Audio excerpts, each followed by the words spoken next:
আসসালামু আলাইকুম। আশা করি সবাই ভালো আছেন। আপনার অজান্তেই আপনার বিকাশ থেকে টাকা গায়েব হয়ে যাবে, আপনি জানতেও পাবেন না। অনেকের আছে যাদের বিকাশের অ্যাক্সেস অন্য কেউ নিয়ে রাখছে, তারা জানতেও পারে না। আপনাদের বিকাশের সাথে অনেকেই তাদের পেমেন্ট গেটওয়ে লিংক করে রাখতে পারে। সেক্ষেত্রে আপনাদের বিকাশের পাসওয়ার্ডও লাগবে না আপনার বিকাশ থেকে টাকা গায়েব করার জন্য। আজকের এই ভিডিওতে দেখাবো আপনার বিকাশে কোন কোন অ্যাপসের সাথে লিংক রয়েছে, কিসের সাথে লিংক রয়েছে এবং কিভাবে আনলিংক করবেন। তো কিসের সাথে আপনার বিকাশটির লিংক রয়েছে সেটা দেখার জন্য আপনাকে প্রথমে চলে যেতে হবে প্রোফাইল আইকন। প্রোফাইল আইকনে ক্লিক করলে দেখতে পাবেন এখানে দেখতে পাচ্ছেন লিঙ্কেড অ্যাপস। এখানে ক্লিক করলে দেখতে পাচ্ছেন এখানে আমার মাই জিপির সাথে লিংক করা আছে। এছাড়াও আপনারা মাই বিকাশে ক্লিক করে নিচের দিকে আসলে দেখতে পাবেন এখানে লিঙ্কেড অ্যাপস। এখানে ক্লিক করলেও সেম অপশনটি চলে আসবে। এখানে দেখতে পাচ্ছেন আপনার লিঙ্কিত অ্যাপস কত তারিখে, কত সালে, কবে লিংক করা হয়েছে সব ডেট এখানে শো করবে। দেখতে পাচ্ছেন লিংক করা হয়েছে সেপ্টেম্বর 27, 2024 সালে। আমি মাইজিপিতে আমার অ্যাকাউন্টটি লিংক করছি সেপ্টেম্বর 27 তারিখ 2024 সালে।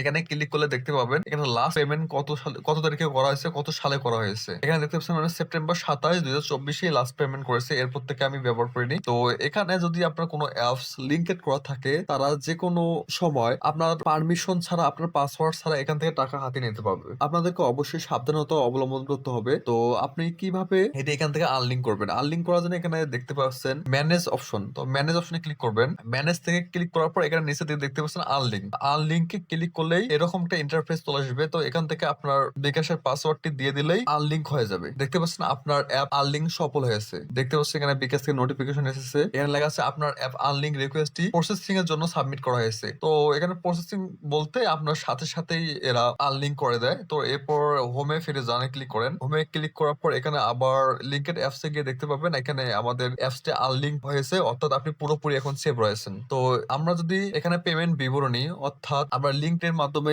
যদি কোনো পেমেন্ট করে থাকি, এখানে পেমেন্ট বিবরণীতে ক্লিক করলেই দেখতে পাচ্ছেন আমি 294 টাকা এখান থেকে পেমেন্ট করেছি। এখানে পেমেন্ট ট্রানজাকশন আইডি, কোন মাইজিপিতে পেমেন্ট করেছি সবকিছু এখানে শো করবে। এরপর ব্যাক করে আপনারা পূর্বে লিঙ্কেড অ্যাপ, আপনি পূর্বে কোন কোন অ্যাপস এ লিঙ্ক করা রয়েছে এখানে পূর্বের লিঙ্কেড অ্যাপস এ ক্লিক করলে দেখতে পাবেন। শুধু আমি মাইজিপিতেই লিঙ্কেড করেছি। আপনার বিকাশ থেকে যদি কেউ এভাবে যে কোনো পেমেন্ট গেটওয়ে বা যে কোনো অ্যাপস এ লিঙ্কেড করে আপনার পারমিশন ছাড়াই তারা যে কোনো সময় যে কোনো অ্যামাউন্ট এখান থেকে উত্তোলন করতে পারবে বা সেখানে পেমেন্ট করতে পারবে। তো আপনাদেরকে অবশ্যই সাবধান অবলম্বন করতে হবে। তো আজকের ভিডিও এ পর্যন্তই। ভিডিওটি ভালো লাগলে অবশ্যই একটা লাইক দিবেন, কমেন্ট করবেন এবং পরবর্তী ভিডিওর জন্য আমাদের ইউটিউব চ্যানেলটি সাবস্ক্রাইব করে পাশে থাকবেন। ধন্যবাদ।